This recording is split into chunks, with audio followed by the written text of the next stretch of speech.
Amazed. It's how you'll feel when you try G Fuel, the sponsor of today's episode. That is marginally better. You know what else is amazing?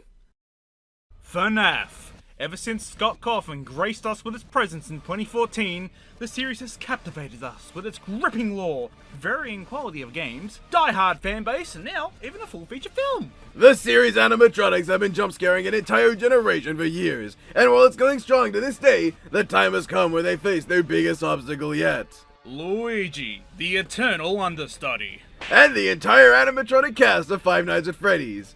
Yep, we're doing this. Every fucking one.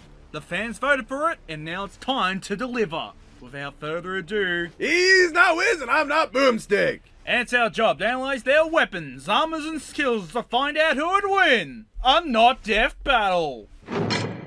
The trope of the brave knight is well renowned in the world of pop culture.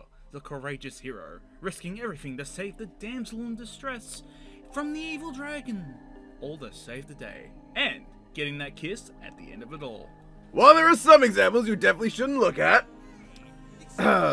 like Link there, it's certainly a story as old as time when it comes to Mario himself. After all, he is just that famous. Ever since he appeared in Donkey Kong way back in 1981, Mr. Jumpman was already saving damsels and going on epic adventures around the Mushroom Kingdom, stomping Goombas! Haha, got you. And other escapades against his best frenemy, Bowser. After saving Princess Peach time and time again, it's basically their old routine with Mario always getting the glory.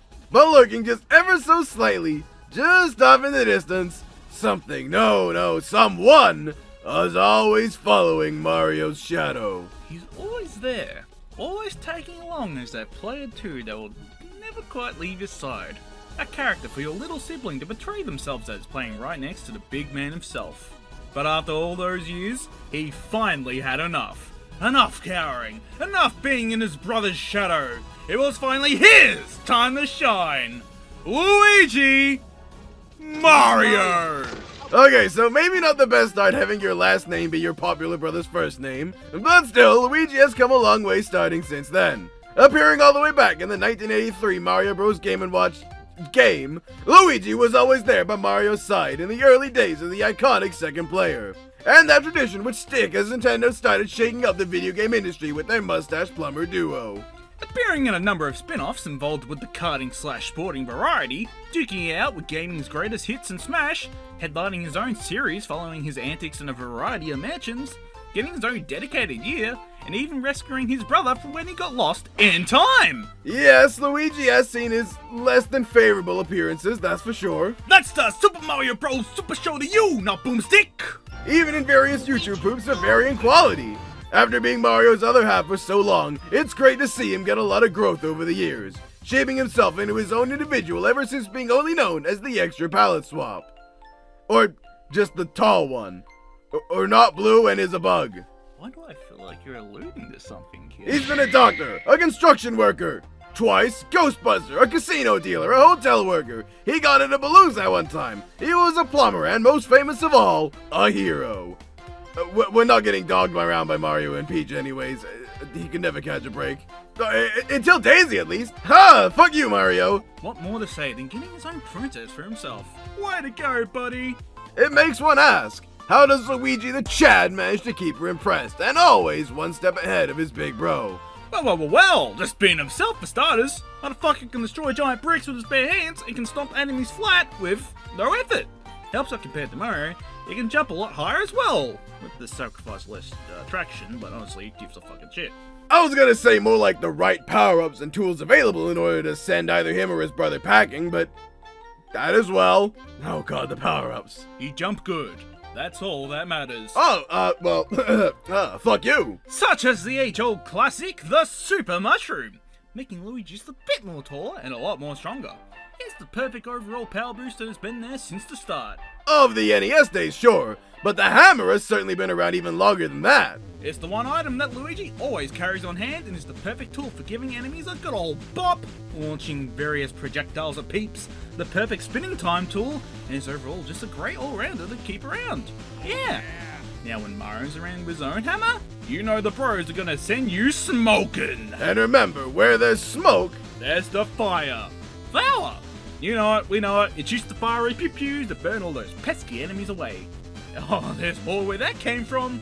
There are others that need no special introduction, like the Cape Feather, which grants him the cape and the ability to fly. Apparently the ability to go Super Saiyan if every sprite animation is to be believed. Look, if we can let a pen go Super Saiyan, anything is possible. Just like how the Tanuki suit can also fly and turn into an invincible statue. Or it can use the Starman, which also does the invincibility part. He can snag a Goomba's shoe for extra protection and extra stomping damage, use the frog suit for complete underwater supremacy, or eat an elephant fruit and immediately become something I regret. He can utilize the cat suit to not only make a better everything than what Daddy wishes he can create, but also for rapid claw strikes, and it can increase his environmental adaptability. Luigi can also take the invincibility leaf for a permanent invulnerable version of that, which if you ask me is just plain lazy. He can use the bubble flower to absolutely demolish you with bubbles, or put on the penguin suit and attack the penguin! No, slip around through ice and throw ice balls around and shit like that. Damn, someone's... Shut the fuck up! My point exactly. And surely we finished with the power-ups now, right? Wrong! The PA Acorn gives him the powers of a flying squirrel, giving him total aerial control, just like a flying squirrel. He can use the hammer suit to throw hammers and grab the P-balloon, and oh god, not again. Use the mini and mega mushrooms to think big. Or small. There's also that. The drill mushroom for some good old excavation. Propeller mushroom to fly around, like he doesn't have that 10 times over. Or the rock mushroom to give enemies a good old smoosh. The crushing time, because I think we mentioned the pen thing earlier. The ice flower does exactly what you expect. The gold flower turns you into NFTs, the boomerang flower has some classic Aussie action going on, the cloud flower creates Donovans, and the coffee flower creates a bunch of shadow clones. I guess Nintendo forgot about that though, cause double cherries, yeah. And the last few... He can wear the shell suit to rebound himself at enemies at high speeds, grab a wonder flower that just up and rally warps into whatever it wants, or he can grab a raccoon tail for a poor man's version of the Tanuki suit. Phew! Yeah, we're done. Except you forgot a few. Don't worry, the only other notable ones turn Luigi invisible via the Vanish Flower, or you can grab these special caps that outright turn him into Mario or Wario. What was that about stepping out of your brother's shadow again, Luigi? Because that does not help. Probably the best power-up that has saved him time and time again is the one-up mushroom. If Luigi dies, just having one of these on his person is enough to, voila, back to normal and fighting spirit once more. And FYI, he can carry a lot of these. So he's not dying anytime soon, that's for sure. Talk about packing heat. Luigi's packing more than power-ups or heat, however. You can always trust the Poltergust for any ghost... You can always trust the Poltergust for any ghost cleaning needs. While it's gone through many upgrades over the years, each and every one of them at least features the ability to vacuum up ghosts and kill them for good. Call that shit shady. It comes with some neat bonus elemental attacks, and the latest version, the Poltergust G0... Yeah, yeah, however you pronounce that. Is that G00 or G... Can summon the base Luigi. Use the suction shot if something is far away, and it can even be used like a boost pack. Just don't ask why the previous models were a card. Save the environment, I guess? The only thing he's saving is himself with his battle cards, which come with a wide assortment of effects, giving him boosted stats, negating enemy stats, free healing, changing the battle conditions, dishing out massive amounts of damage, pretty much anything you can think of. And if Luigi ever loses a fight, you can just reset it. No, really, there's this thing called a retry clock, which just resets everything back to normal before a fight happens. Sure, it also resets the enemy's damage, but I wouldn't really be complaining about essentially a big free try again button, because you fucked up. You know what, never mind, these things definitely ain't eco-friendly, especially with the Thunder Hand. Cause yeah, why not give the guy who can attack you with electricity even more electricity? I wouldn't complain about that either! Lightning bolts, electric sparks, arcs of energy, it's all shebang, 11-fold. You know what electricity does, I hope. The fact that this is just a natural thing he can do without resorting to a power-up or the Poltergust means he can just fuck you up whenever he wants. But hey, surely he can't get any worse from here. Not boomstick. Not boomstick. What? I'm not haunting you. Luigi can though. Oh thank god, I thought you were an actual ghost for a second there. Wait.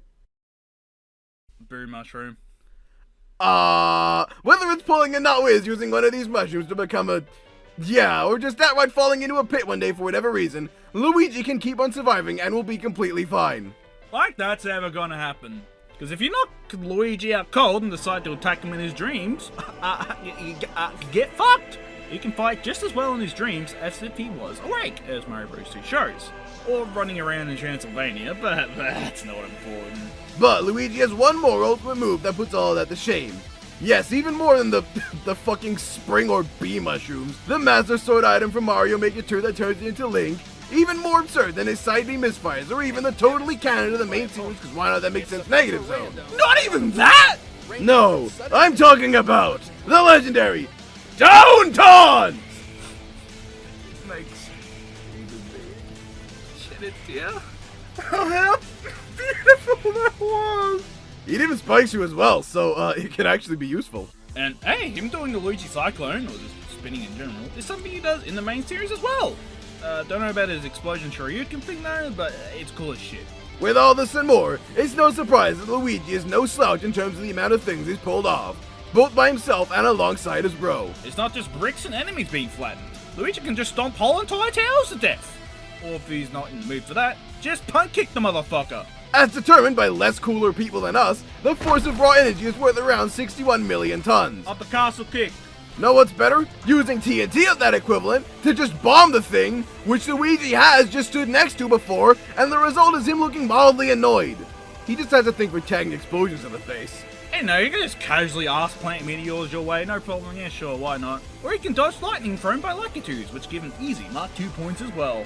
And when he finds himself getting launched from an appropriately named launch star, he'll be traveling, well over 820 trillion times the speed of light. Yeah, just casually, you know, no big deal. Luigi is somehow able to touch and beat the shit out of ghosts, erase them whole, bring them back to life, or if he so wishes, if he finds himself as a ghost, is completely intangible to Bowser, who himself can touch intangible beings. And after all that shit where Luigi uses spores. Tell him about the Dreamies. I sure will! Just floating normally in dreams on its own is impressive enough, sure. What about beating the shit out of people who can control said dreams? Yeah, ask Wart and Mauser how they're doing after Linguini gave them a proper talking to. If that's not enough, Luigi can keep up with the vast majority of the Mario cast as well, such as the Mario Bro himself. You know, the one who can also punt kick castles. The one who is also in the same stadium explosion with Luigi, who can also pilot the Star Driver. Yeah, that one. And how about Donkey Kong, the ape who punched that moon out of orbit? Or the bro's numerous scuffles with Bowser, the turtle who survives castles dropping on him, constant lava dips, taking a supernova and being completely fine, or even surviving a black hole. Which Luigi and Mario kind of saved the universe when that happened and beat Bowser that time. Yeah, speaking of... This guy can also just scale to this character called Rosalina, who kind of just, you know, reset the universe! And all these guys scale to one another? Yeah, it must be fun when you're out gambling in Mario Party and one person can reset everything. Also speaking of which, Luigi can scale to the likes of the Black Jewel via Wario, which created an alternate universe and somehow maintained its own existence. All that time, Paper Mario survived the destruction of the Samar Kingdom universe, which Luigi also scales to? Mind you, this is without using other outside sources, such as when he could wield the Pure Hearts to fight Cal Black, someone who would have destroyed all the worlds in Mario. This includes the Dream Depot, a place where an infinite number of dreams are turned into entire universes, perhaps? Or the time he became Dreamy Luigi, don't ask, and could keep on par with the Z Keeper and Dreamy Bowser. He's scaling above the Dreamstone, which contains, 100,000 universes, which probably have their own Dream Depots and parts? What? Fucking hell! From Player 2 to Chad to Universe Buster, Luigi is one powerful plumber. And we forgot to mention, this is all without his ultimate feat of doing nothing. Some say that by utilizing this ultimate power of his, reality would implode on itself and the multiverse would fracture, just because it couldn't comprehend the power of such an alpha move, giving you that iconic death stare as you slowly melt away into the nothingness, the void which awaits the fate you placed upon yourself by thinking you could challenge the nothingness itself. You alright? No, I am not. Yeah, that checks out. In terms of weaknesses, well, some things never change. See, he's still a big scaredy cat who can't stop getting frightened by the most minute of things, including ghosts, which he has killed many of by now. Be it dark shadows, his own bro, other brews, the darkness, or just anything in general, it's definitely the first emotion that comes to mind whenever Luigi comes face to face with something he don't like. Still, he does his best to maintain a calm and collected head as of late, and given the things he usually goes up against, I don't blame him completely. Not out by the fact that, yeah, naturally he's a bit of a klutz. Tripping over himself half the dang time, knocking things over, just fumbling with everything he does. It's a wonder how he's even able to stand up straight half the time. Playing into his strengths is what I say, which in that regard, Luigi is second none compared to yours truly. Yeah, you can't even open a bottle of apple juice without blowing up half the continent. It's not my fault the lid's on so tight, it's the manufacturer's fault! We'll make it so hard to get off! Make that 1.5. Oh. I'll fix it later! Anyways, at the end of the day, while Luigi might be a klutz, certainly needs to work on his fear control, and always seems to be following in his brother's footsteps, he's still a hero through and through. And whether it's by himself or supporting his bro all the way, you can always count on the Luigi to save the day. Granted, in his own special, unique sort of way, while also proving he's got more than it takes to stand his own merits compared to Mario. After all, can't have the Mario Bros if it's just Mario himself, despite the fact that Luigi's been wearing that L for years. Yeah, it just further proves that the L was real all along! Remind me to check. Game! Luigi wins!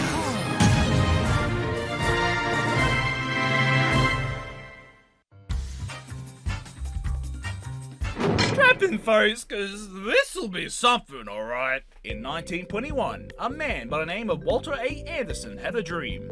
Having run food stands for 5 years, he figured, hey, why not do that, but like, bigger? Enter White Castle, widely considered the first fast food burger chain of all time. From this point onwards, both the width of consumers and the landscape of restaurant production would be changed forever. McDonald's, KFC, Burger King, Wendy's. Countless fast food chains would rise up to exploit the new market introduced, including one Shakey's Pizza in 1954, introducing the world to fast food pizza. A long-standing dish dating as far back as the BC era, with the likes of those who served under Darius the Great, a figure of ancient myths such as the Greek Ennard, replicated time and time again with the Chinese Bing and the Indian Paratha. Pizza is an ancient and legendary food, one almost unrivaled. And from Shakey's Pizza onwards, many chains would attempt to cash in on the specific side of the market, from Pizza Hut to Domino's to even Little Caesars. But one location in particular is shrouded in mystery, one that may or may not exist, said to be haunted with the spirits of the dead and serve mascots. This is Freddy Fazbear's Pizza. It was in this location that an intrepid new worker by the name of Mike Schmidt took on the role of night guard. Guided by the words of a mysterious, potentially late phone guy, he survived 5 nights at Freddy's. Well, 6 and sometimes 7 depending on who you ask, but that's a little point. Hounded on all sides by animatronics, here a lot of nothing but his cameras, doors, lights, and smarts to outwit and keep the killer robots out. Good reason too. The motley crew of Freddy Fazbear, Bonnie the Bunny, Chica the Chicken, and Foxy the Pirate Fox were abnormal, supposedly programmed in a way that left them roaming the pizzeria after hours, and unable to identify a human as anything other than an exoskeleton without a suit. A bit problematic, don't you think? Any of these animatronics are physically strong enough to overpower a grown adult, capable of grabbing and stuffing them into a suit they cannot fit in, so badly that they die from the force of their body being contorted within. Among the original 5, perhaps Bonnie is the most standard. Aloof and unusual, Bonnie tends to wander around, entering rooms without much reason, all while carrying around his iconic electric guitar. Bet he can play a mean dragon voice on it. His counterpart Chica, however, is a bit more wild, tending to bang pots and pans in the dark unseen kitchen. And the oddball, Foxy, is not like any of the others. Hiding in his cove of piracy, broken and out of order, this weird animatronic hates being watched, more agitated whenever cameras are not being viewed. He seems to slowly lose his mind, only to suddenly burst towards whoever is acting as night guard in a flurry of speed and ferocity. Oftentimes slamming headfirst into a wall, with so much force that the very power system of the building is damaged. All 3, however, are secondary to the mascot of the pizzeria itself, the legendary Freddy Fazbear. Standing at over 6 feet tall, this animatronic is strange, almost conscious. He doesn't run to the guard out of strange programming like Foxy, or by random chance like Bonnie or Chica. Freddy almost seems to know. He goes through a single route, uncontrolled by anyone, unstoppable. He runs as close as he can, and when the night guard isn't ready, he attacks. He's fast too. Whenever the power goes out, Freddy is always the first one to attack, capable of running from the main stage to the side of the guard's room within 0.5 seconds. Measuring out the full size of the pizzeria based on official maps, we found that Freddy had to be running at a top speed of 31.5 meters per second. That's 3 times the speed of the world record sprint achieved by Usain Bolt in the 2009 World Championships in Athletics. This bear is coming for you, and you're not ready for this, Freddy. But doesn't this seem strange? These animatronics seem unusual, almost human. They breathe, they moan, they act in odd ways, they stare into cameras, they wait outside the night guard's door, not attacking immediately, as if their program tells them not to, and they have to fight against that said programming. They say that Freddy Fazbear's Pizza is full of strange phenomenon.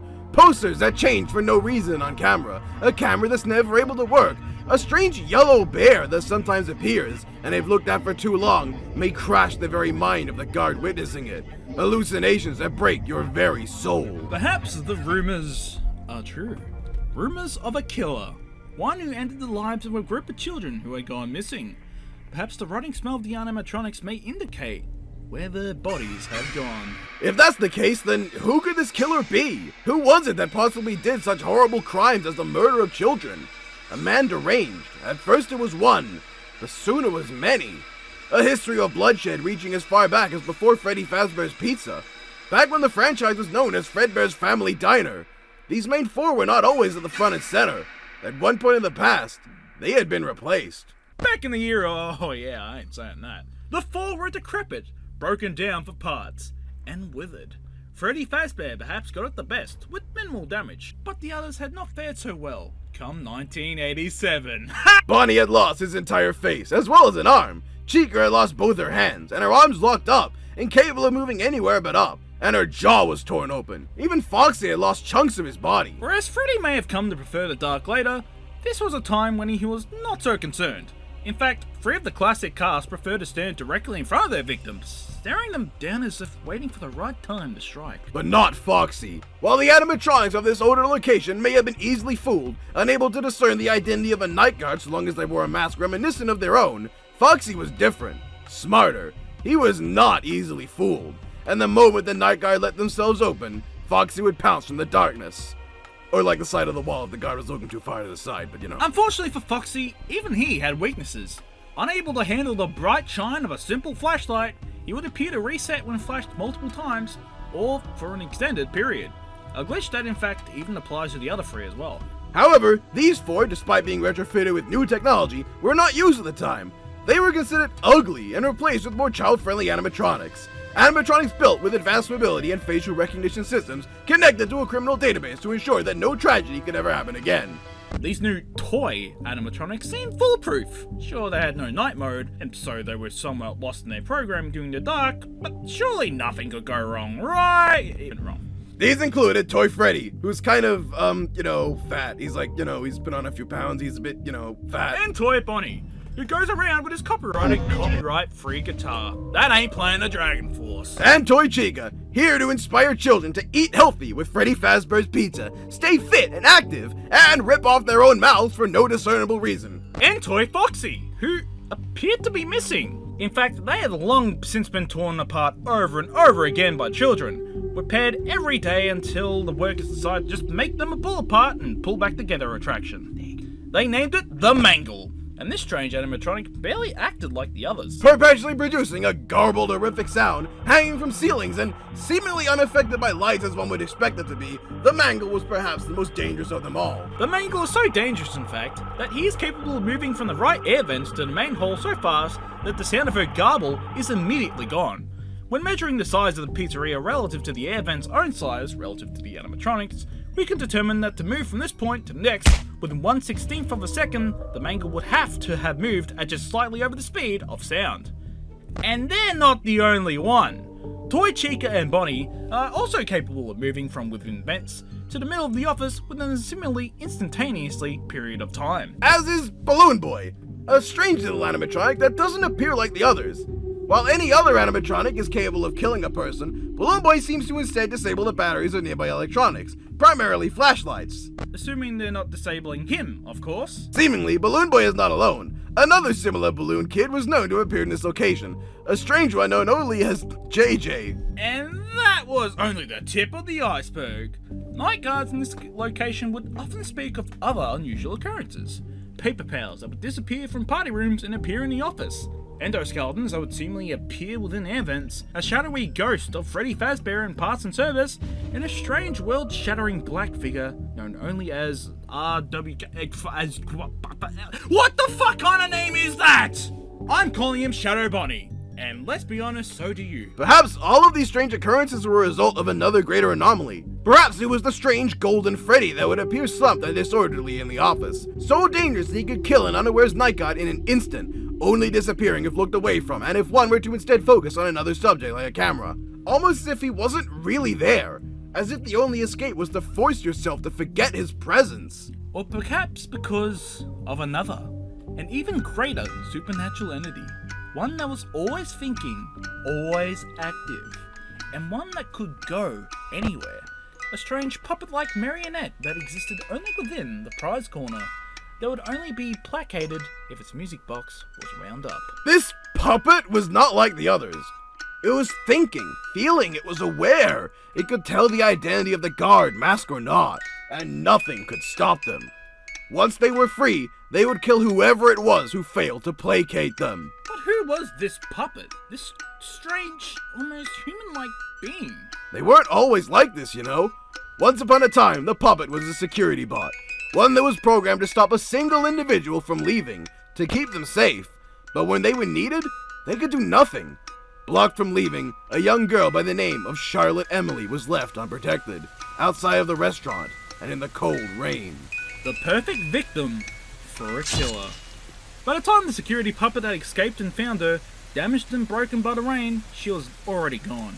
The puppet lay upon her, and everything would change. Possessed by her spirit, the puppet was the first victim of a mysterious killer clad in shadow, but far from the last. Soon, another 4 were killed, and even more after that. Trying to save their souls, it was the puppet, in fact, who stuffed the children's corpses into the animatronics, who in her childish attempts to help, ended up only aiding the killer himself by hiding the corpses of his victims. It was this act that led to the possession of the animatronics. While this act did not help immediately, it did eventually lead to the downfall of their killer. Trying to rid himself of the spirits, the killer systematically deassembled the animatronics, releasing the spirits without realizing. Now trapped by the ghosts of the children he killed, the murderer ran to his most reliable weapon. A special suit designed to act both as an animatronic and as a wearable outfit. An innovative design, this Spring Bonnie was the very tool used by the killer to lure children away from the cameras and parents to end their lives. But what the killer had not realized was that the damaged building had been left damp by the rain. He had not protected himself, but made his own death trap. Locked away in the back, the killer was seemingly lost forever in a tomb of his own making for 30 years. Long after the closing of Freddy Fazbear's Pizza, an intrepid group of bait-tempting fuckheads created an attraction based on the horrific events and stories of the location. Fazbear's Fright, the horror attraction. In their thoughtless attempts to replicate the feeling of those old locations, they searched the ruins for anything they could. Then, they found one. A real one. They believed they had returned an animatronic to their location, but all they had brought back was a killer. Springtrap. He was not like anything else. He moved not like a robot, but like a human. As if the murderer inside was still alive, grasping for life, seeking to murder the night guard of the attraction. Thinking and feeling. He hid from the cameras as well as he could, attempted to exploit the events to get to the main office at all times, and was only held back by a strange temptation. Something quirky. Be it his own incompetence or coding within the mechanical parts of his animatronic prison, the sounds of laughing children were enough to guide him away from his target, to pull him from his victim to areas he did not want to be. Without this, the guard would have been incapable of protecting himself. Be it the presence of long-fought Fred spirits, or Springtrap himself, hallucinations and ghosts seemed to haunt the location. Phantoms of Freddy, Chica, Balloon Boy, Foxy, and Mangle. When looked at for too long, be it on the office or on the camera, Freddy, Chica, and Balloon Boy would jump out at the ones who stared. Not just scaring them, but seemingly to affect the very building itself somehow. By some supernatural power, they were able to disable the ventilation systems. The Mangle's phantom would appear outside the office if not stopped, giving a loud noise that seemed to also affect the outside world, even the audio systems of the attraction. And Phantom Foxy was even more aggressive, triggered by nothing in particular and leaping at the guard at any point. That's so Foxy. There was even one more phantom present, one who may not have been a phantom at all. Sometimes, guards would see on camera a figure, not burnt and decrepit like the other phantoms. It was something so real that even its reflection in the ground could be seen. Soon after, a phantom of the puppet would appear before them, staring at them, distracting them, ever so closely. Perhaps the puppet too had survived, chasing after a killer, looking for the one responsible for her fate. Had she known the killer? Perhaps indeed, for the killer was once a man too. His name was William Afton, and alongside the puppet's father, Henry Emily, they had founded Fazbear's Entertainment itself, creating the animatronics and the pizzerias with their own hands as partners. What caused this seemingly normal man to go insane? What caused him to become a monster? Perhaps we may never know for sure. But this man was not just a simple killer, but a man grieving. For one of his own sons, a timid crying boy, met a horrible fate. It was a day like any other. A day in 1983 when the boy was being bullied by his cruel brother, placed within the head of an animatronic. Was that it? Was that bite of the 83 the end? Perhaps. But the child was not killed immediately. He dreamed in his ruined state before he died, haunted by nightmares. Nightmares of animatronics that he once considered friends. A nightmare of Bonnie, of Chica, of Foxy, and Freddy himself. They would wander in his dream. Though capable of killing the child from within his own mind, they were incapable of doing so much as opening doors, and they were afraid of lights. And for some fucking reason, Nightmare Foxy would actively avoid killing the kid to go haunt his closet first. Foxy, what are you on? They did not come alone either. Nightmare Freddy was accompanied by a group of smaller replicas of himself named the Freddles. And Chica would attack with an absolutely terrifying cupcake? But one day, they vanished. They mysteriously disappeared and were replaced with a monster known only as Nightmare Fredbear. A golden monster, a replica of the very animatronic who crushed the child's skull. This monster capable of turning into a giant head, his teeth tinted with the child's blood. But even this creature was incapable of killing the child, and soon would himself be replaced simply with Nightmare. A translucent black terrifying bear, this creature was just like Fredbear, but capable of completely crashing the dream he was in when unprotected from the crying child. If Nightmare crashed his own dreams, Even when free from the nightmares, the child would be locked in a hallway of a dream, with nothing but either Plush Trap or Nightmare Balloon Boy. Horrific terrors that if shined on at the right time would somehow force the child 2 hours into the future of their next terror. Whether there was more to this nightmare, like ghostly pumpkin-like equivalencies to the nightmares, a mangle-colored Foxy, or a horrific slender puppet monster, one couldn't say for sure. Did the death of this child, this young boy that may have been William's son, lead him down this path? If this didn't break him, then what happened after might have. William had constructed animatronics separate from Henry. Animatronics with strange specifications. Built not to entertain, but to capture and murder. These Funtime animatronics were located elsewhere, in a sister location to the main Freddy Fazbear pizzeria called Circus Babies Entertainment and Rental. Standing at 6 feet tall, one of the most notable of these was Funtime Freddy. Like all the Funtimes, he was built with multiple plates that covered his endoskeleton to make up his face. With a loud, audacious voice designed to mimic others and lure children in, he featured a proximity sensor and grouping communicator, aided by his 360 pivot and parental tracking systems to identify the best targets. He included a storage tank within his design, used to hold whatever he grabbed with the machine claw in his stomach. Strikingly, he also possessed a hand puppet by the name of Bonbon that was able to detach, move around faster than one could see, and even capable of killing a human being despite its small size. The two seemed sentient, with advanced AIs that made this one entity more like two different ones connected. So connected that Freddy was easily tricked by recordings of Bonbon telling him to calm down. Another Funtime was that of Foxy. Seemingly, Funtime Foxy has some connection to the original, undamaged Mangle, but what that is cannot be confirmed for sure. Featuring a light-activated sensor that makes him incredibly agitated when faced with too many bright lights, a parental voice sync and replay system to mimic the voices of adults and capable of replaying phrases heard from others, and even systems to replicate smells to lure kids in. As well as a strange remote floor anchor, a device of which the function is not known. Foxy, like all the other animatronics, was more than capable of killing a man, though perhaps the last of the Funtimes based on an old animatronic couldn't, for little is known about Funtime Chica. But there were more Funtimes not based on the past, like the Bitty Babs and Mini Arenas. Small, yet somehow still lethal animatronics designed to aid their larger counterparts. Hordes of Mini Arenas, in fact, exist, but capable of crawling into suits and swarming unsuspecting individuals. Perhaps the strangest Funtime animatronic is the one known as Music Man, an unusual six-legged cymbal player with just a horrible face. Not as horrible as that of Ballora, a gargantuan 6'2" Funtime who apparently never learns. Sadistic and taunting, Ballora included an audio activation sensor, a stability system to keep herself balanced, and a collision sensor to make sure she was aware of whenever something was going to make contact with her. Something you think all these would have if they didn't want to be bumping into walls all day? With an audio sensor, she was capable of identifying the location of anyone within complete darkness should they make too much noise. She also included misdirection activation systems to lure people away, seemingly like all the other Funtimes. All of these Funtimes were secondary, however, to the mascot of their location, the absolutely gigantic 7-foot-tall Circus Baby. Perhaps the most dangerous of them all, featuring attachments to blow up balloons from her fingertips, a singing function that even accepted songs given by people not within her initial programming, the power to fire cupcakes at high velocity, and an emergency stop function, as if William was aware of the danger he was making when he built her. But in the end, the emergency stop did nothing. Circus Baby only ever performed once. There was only one day in which her location was active. The daughter of William, Elizabeth Afton, loved Circus Baby. She wanted nothing more than to play with her. Unfortunately, lured in by Baby's internal ice cream dispenser, Elizabeth became the first victim of the Funtimes, killed by an internal claw mechanism located within Baby's body and crushed to death.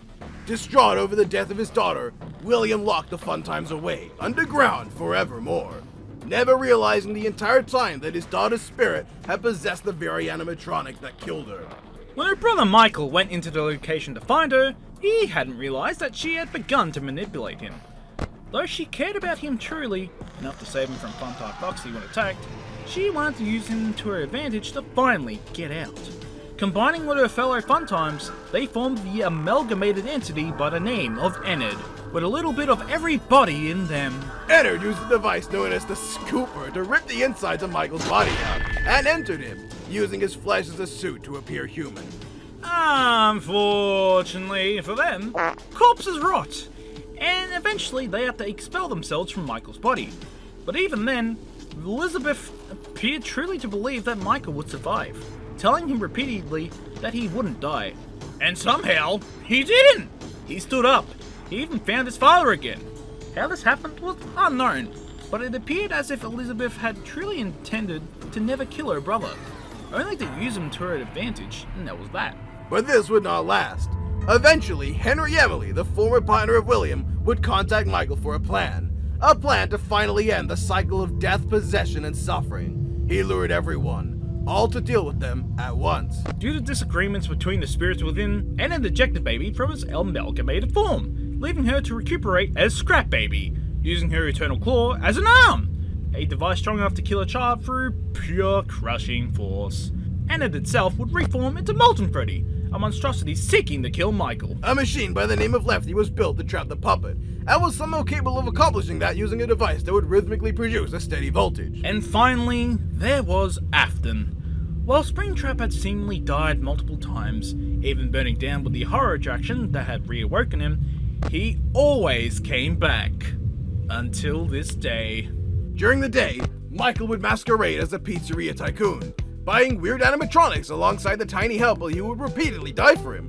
He even bought trash in the gang, a bunch of literal garbage slapped together. And the Mediocre Melodies, a group of animatronics including the doofy Orville Elephant, the silly Ned Bear, the banjo-playing Pig Patch, the philosophical Mr. Hippo, and the obnoxious Happy Frog. As well as a new batch of the classic four, the Rockstar Animatronics. Musicians even more explicitly than their originals, though not much is known about their functionality. All in one place, Henry locked everyone he had lured inside and set the location on fire. Henry had found that all of their supernatural occurrences had been a result of a substance by the name of a remnant, to which Molten Freddy seemingly had a large quantity of. This strange, unknown supernatural entity was perhaps what had led William Afton to losing himself to the extent he did. But when exposed to intense heat, it could do nothing. With this action, Henry had freed himself of his guilt, and freed the victims of their suffering. But for one killer, one monster, an old friend, the deepest pits of hell had opened up to swallow him whole. And Henry did not leave the devil waiting long. Within a hell of his own making, William would suffer for eternity, forced to relive and relive a horrific series of death from over 50 different horrors forged in the fires of hell, solely to make him suffer, based all on his past experiences. Afton was to be tortured forever, all because of one child, the one he should not have killed, the spirit that haunted the original Golden Freddy, a little kid only known as Cassidy, one who could not move on, who could not lead the demons to his demons and rest their own soul.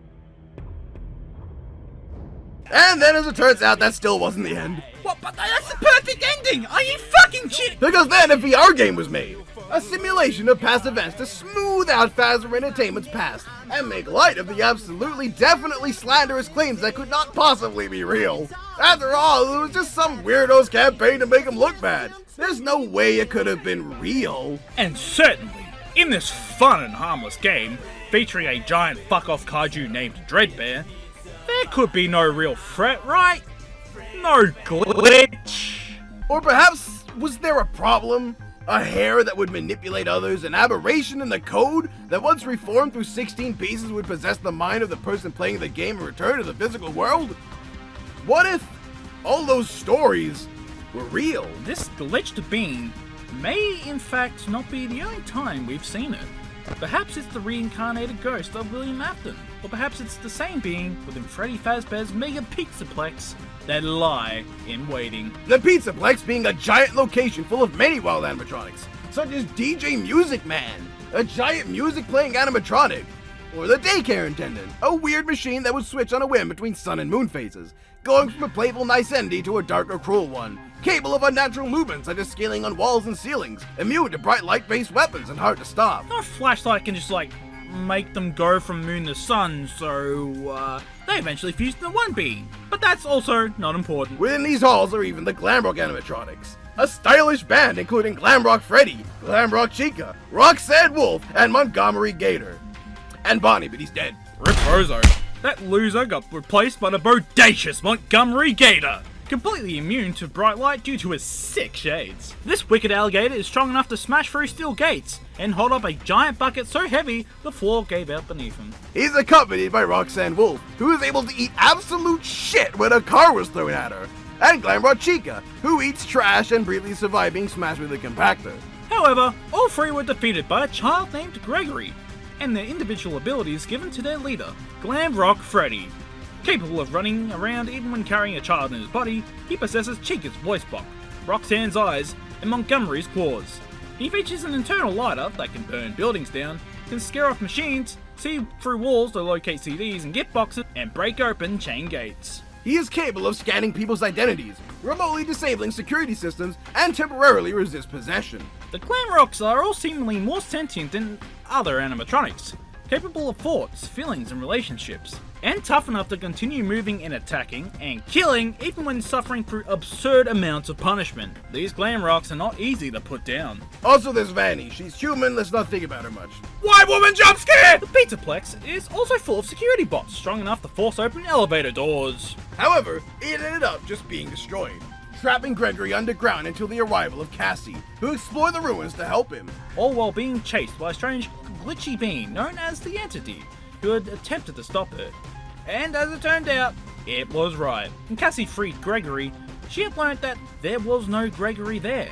She had Fred the Mimic, a being that may or may not have been the same one as the two prior rabbit-like thingies. Also, there's this thing called Tangle. He's big and dumb, don't think about him. Whatever happened next, none could say. Perhaps Cassie escaped the Mimic. Perhaps Cassie ended up trapped. Perhaps the Mimic was even killed by the Scooper. All that's for certain is that even when the one behind it all rots in hell, the legacy of this vile killer will never stop. The ruiner of a once beloved chain, who now burns forever in suffering. All because of one man, his best friend, his most trusted ally, who died beside him. All because he left Henry Emily with one single question. When everything was taken away from him, when he had nothing left to live for, what would he die for? Alright, the weapons are ready and the combatants are set. Hang on one sec. We got a phone call! Well, answer it. See what it says. Oh, okay. Hi? Hello? Oh, hi! Welcome to your new summer job at G Fuel's Advertiseria, where energy and antioxidants come to life. Before you get to work, we need to talk about our product, G Fuel. It can be obtained in cans and tubs, and contains caffeine but no calories or carbs. I'm sure you heard all of that before, and I know that sounds normal, but it also comes in 50 flavors. That's more flavors than dollars you're getting paid! Sorry. Anyway, make sure you don't allow any youngins to have access to the drink, as it does contain caffeine and isn't suitable to those under the age of 18. And drink responsibly too, by the way. If you want any though, there's a computer on your desk. Just click the link in the description of this video to go to the G Fuel website, where you can even access the new remastered watermelon mint flavor. I'll even show you a clip of someone drinking it right now.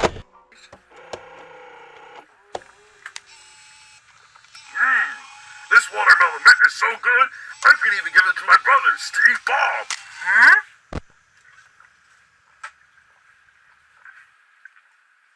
That's fun for the whole family. Isn't that just something? Now if you go down there, make sure you use the code BLOODRIGHT to get 20% off your order. You got that? Alright, I think that's all you need to know for the first night of the job. Oh, and look out for the animatronics. Huh. Well, holy shit, I'd say you better do what he says, peeps. Yeah, that sounded super important. Just like how it's time to end this fan-voted debate once and for all. It's time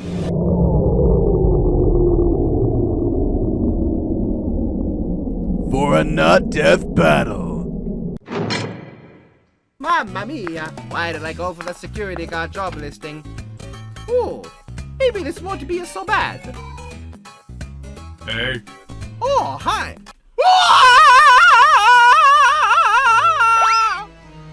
Oh, man. Oh! So, you're the new security guard, huh? This isn't the place you want to be. Fight! Bonnie, kick his ass. Alright, no worries, mate. Alright, you.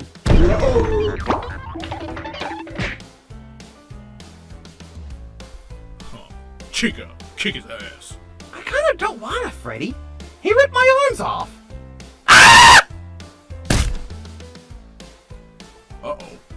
Boy! Foxy, go get him! Yarr, matey, I'm gonna smash him! Yarr! Yarr! Shit! Huh. I got an idea. Hey, look at this poster! Hmm? That looks like you, but yellow. Hey, that's me!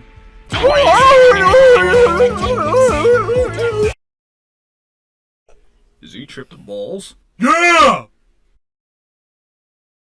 Oh! Did you just touch a ghost? Okay, boy! Whew.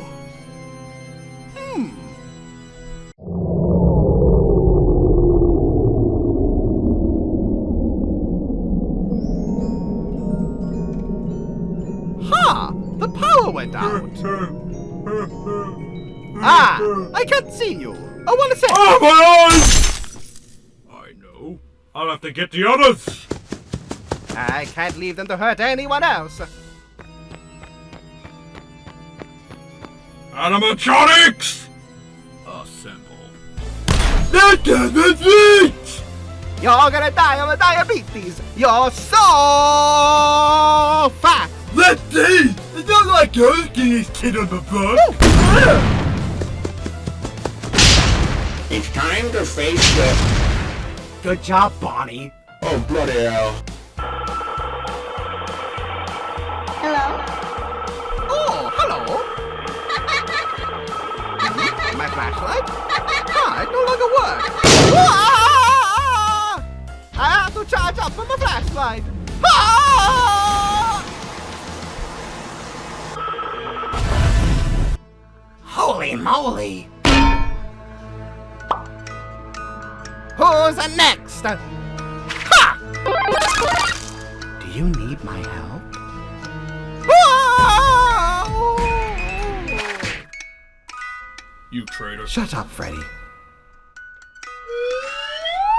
Oh, man. I'ma feel a bit different. Damn, what got him good? Watch this.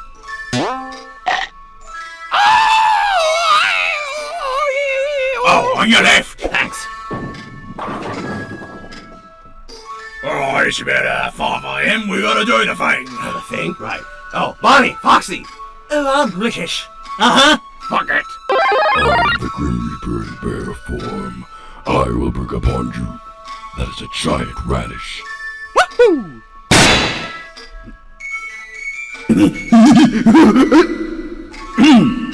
Yeah, let's just not bother with that. Let's just, yeah, that'll do.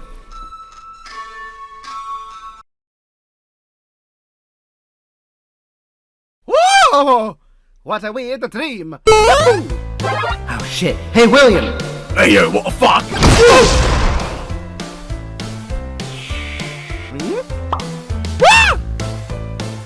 Get ready for a surprise!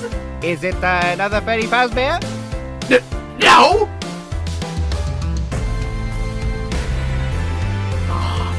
Hey, Bon! Go get him!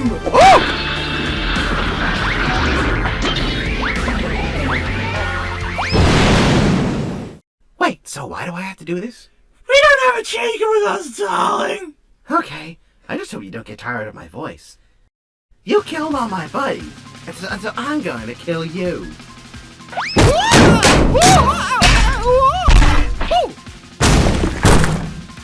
Ah, fuck!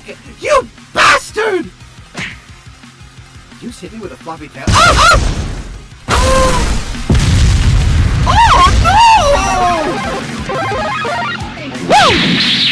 I'm sorry, but there's not enough room on this stage for the both of us! Oh, let me get my flashlight!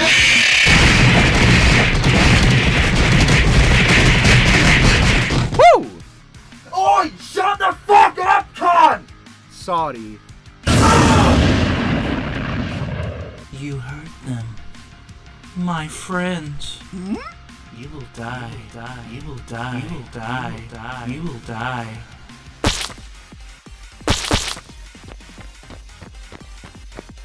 Do you want ice cream?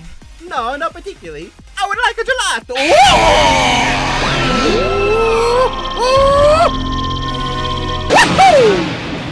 Oh, jeez. A shame. We liked her, but we ejected her for a reason. Now it's time to get a body. Tell me, Luigi, do you want to see the Scooby Room? Hey, yo, what the fuck? What was that all about? Oh, I'm back. I always come back. Oh no! DJ Music Man, sick 'em. Here we go!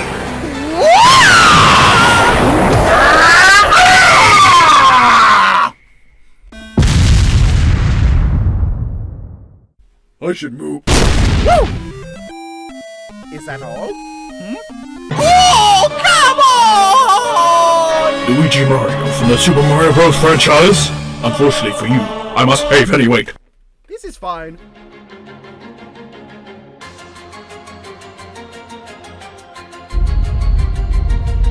I'm gonna fucking kill ya! Back. Oh shit! I bet the coolest fight in history of animated media is going on in there. Also, I think I hate you. Oh, you put that on me. Hey, wait, I didn't want to do this, but... Hey, my man! What did you do to him? Attack!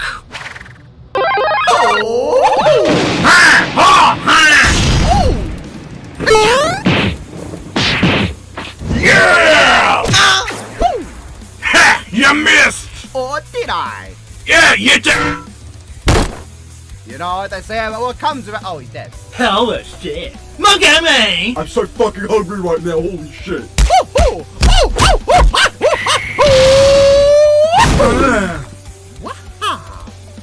You killed them. Unfortunately for you, I got all their power-ups. This is for my friends. All this time, Luigi, you've been playing FNaF! For Montgomery Gator, for Glam Rock Chica, and for Rockstar Wolf, Luigi!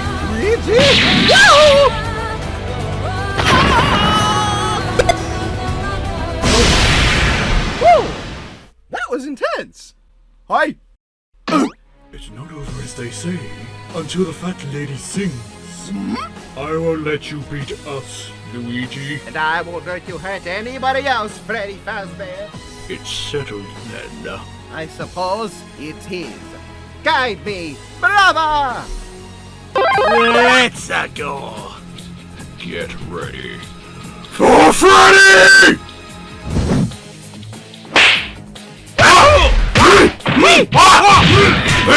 Ow! Oh, yeah! Mamma mia! Oh, yeah!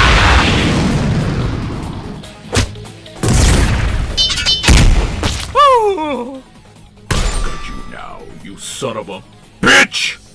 No matter how much you try, you'll never be Super Mario. This may be abrupt, but prepare for your last night at Freddy's. Ever heard of the bite of... No! I may not be Mario, but I am still Super Luigi! No power-ups, Luigi. Just you and me, man to man. Well, animatronic the plumber, but... Oh! Maybe just one more.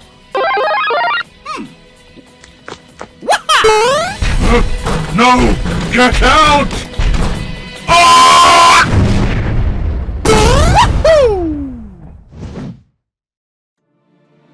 No matter what you do, Luigi, we will never stay dead. Hey, I'm here too, I'm British! Oh, I got something special for that. What's that? The end, Freddy. There will be no more custom nights for you! What? No! No! I'll be back! No, you will not. Woohoo! I'm a winner!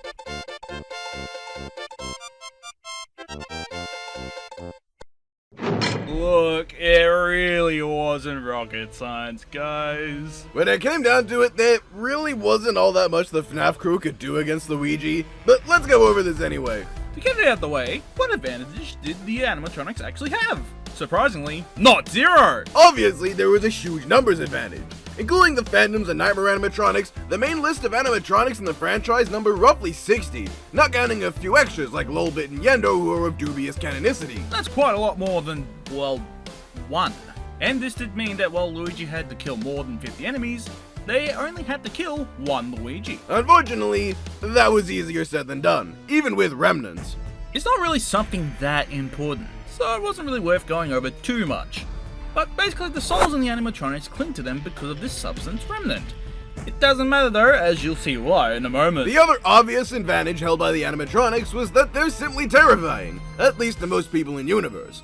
Luigi may be brave at points, but that courage is born from overcoming his fear, not being devoid of it. Simply put, while Luigi may be able to overcome that fear in time, he'll still probably be quite afraid of them from the start. Beyond that though, the animatronics... yeah, okay, let's get into it.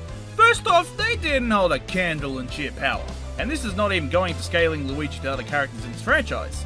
Luigi, just on his own, has more impressive feats than anything the animatronics have displayed. Within the canonical games in the Five Nights at Freddy's series, there aren't really too many impressive feats. Montgomery Gator breaking through chains has been calculated to roughly 152.9 kilojoules, and if we assume the likes of Circus Baby with a weight of 585 pounds can move at Mach 1 speeds like the Mangle, that would reach 50 million joules, or about 0.01 tons of TNT equivalents. That's fine. That'd probably kill a normal guy, I'd wager.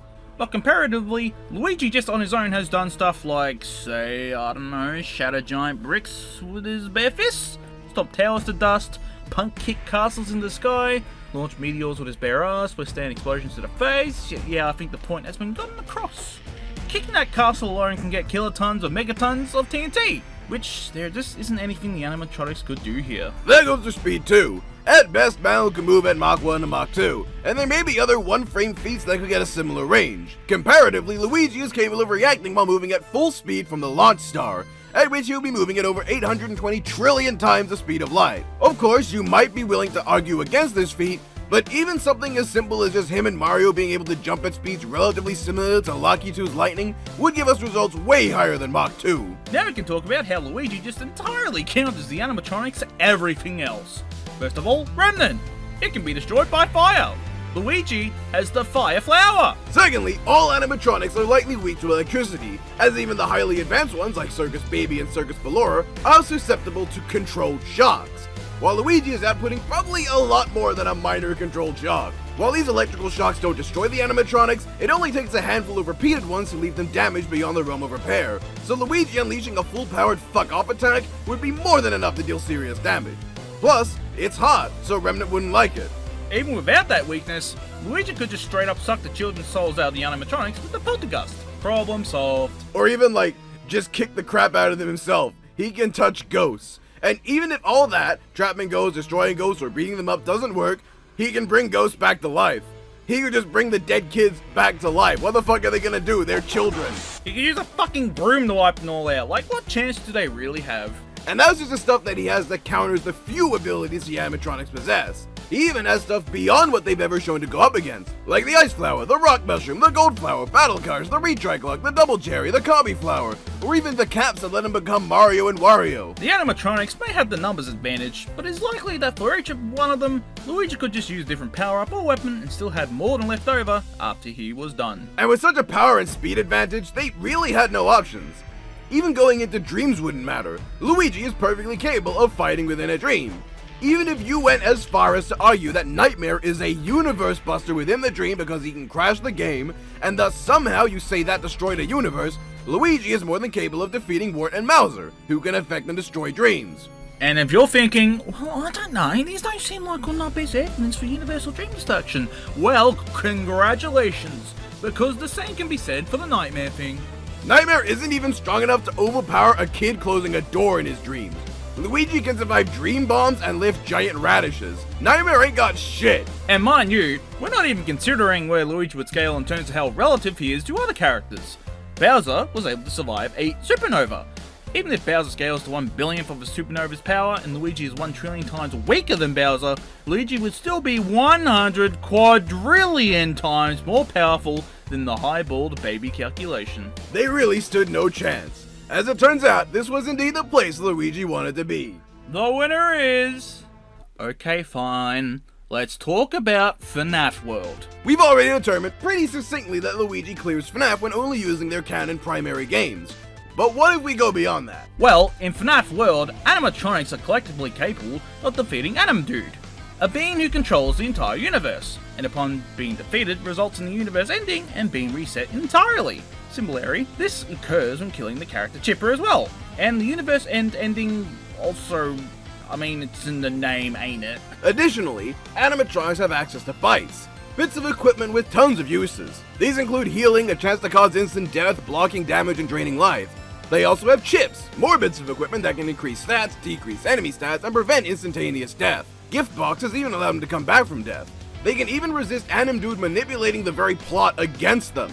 And for speed, characters can keep up with the likes of the Magic Rainbow and its attacks, which, given this is a rainbow, could well be liked. Considering Freddy in Space 2 and its potential relativistic scaling, FNaF characters could well reach up to light speeds or slightly above. There's also some other abilities in FNAF media, like AR giving every animatronic a form of cloaking technology to turn invisible, or stuff like the sea bonnies, little modified brine shrimp that can affect people from the inside. Unfortunately, yeah, no, it doesn't really help. While we were kind of holding out for the FNAF guys, we were also kind of maybe doing that for Luigi, because you know that universe resetting thing?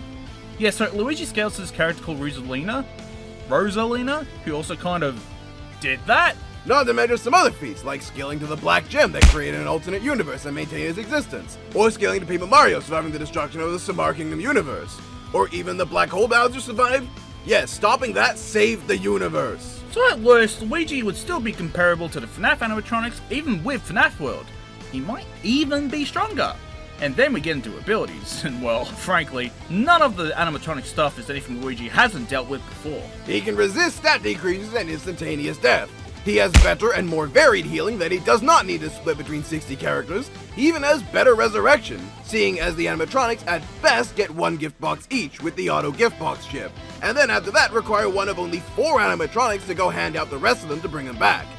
Eventually, Luigi can just kill the ones who hand them out, and then he just wins. Luigi, meanwhile, he can just keep using an endless supply of one-up mushrooms to come back from the dead. He can even just become a ghost of his own at will. One that is intangible even to Bowser, who himself is able to touch intangible beings. How? I don't know. And while the FNAF animatronics can resist plot manipulation from Animdude, they're still vulnerable to the various abilities of other enemies and beings across the game. There's still not much they can do if Luigi just uses his transmutation abilities on them. But even if they could do something, Luigi's just too fast.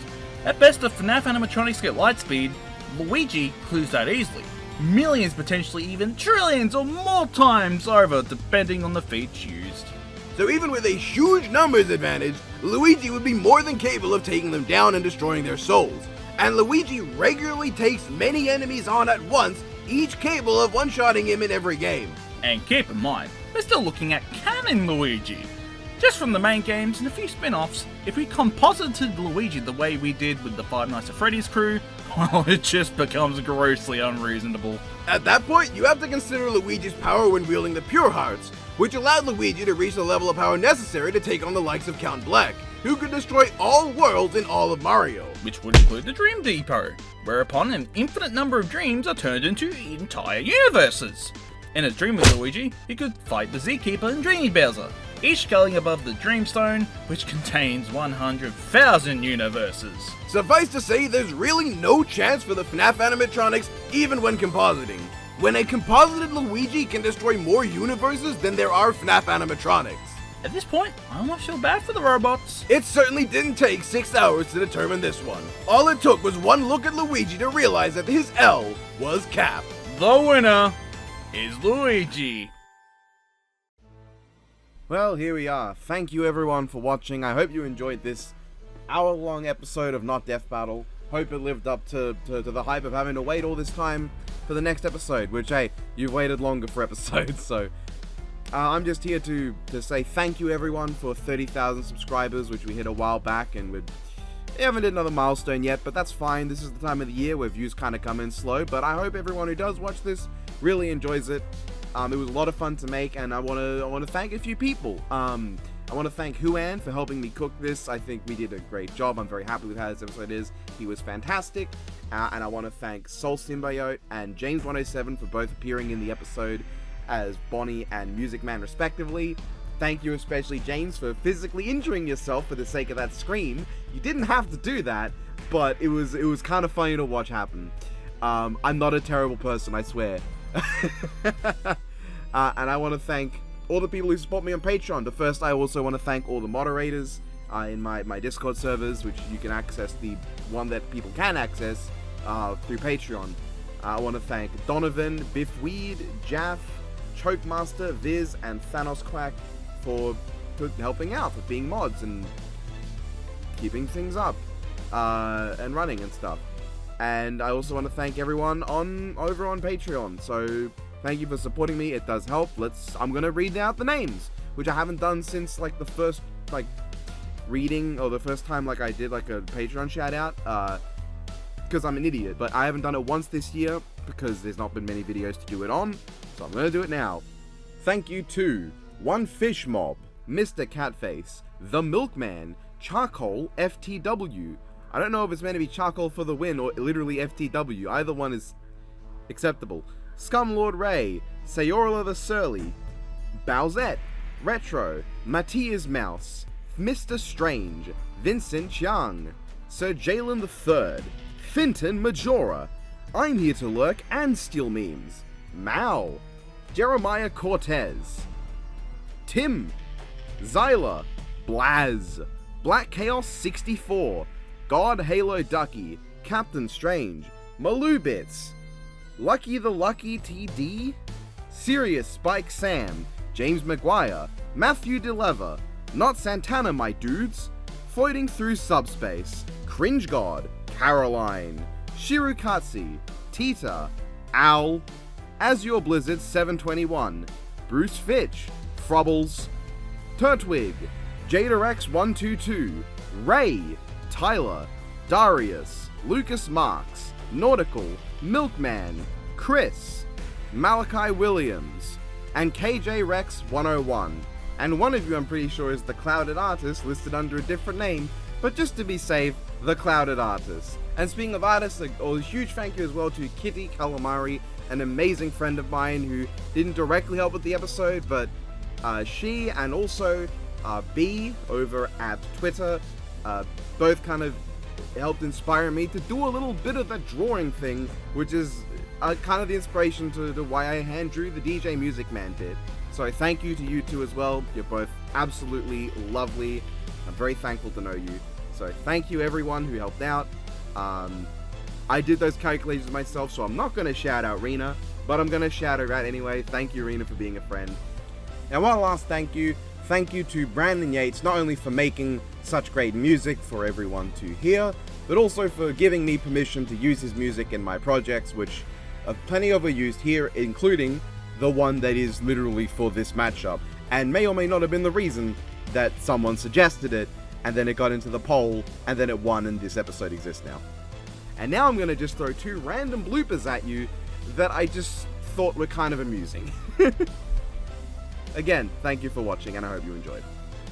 Not Wiz when he thinks of Ruby. Unfortunately, lured in by baby's eternal... Oh yeah, it's the eternal ice cream dispenser! Oh, eternal ice cream!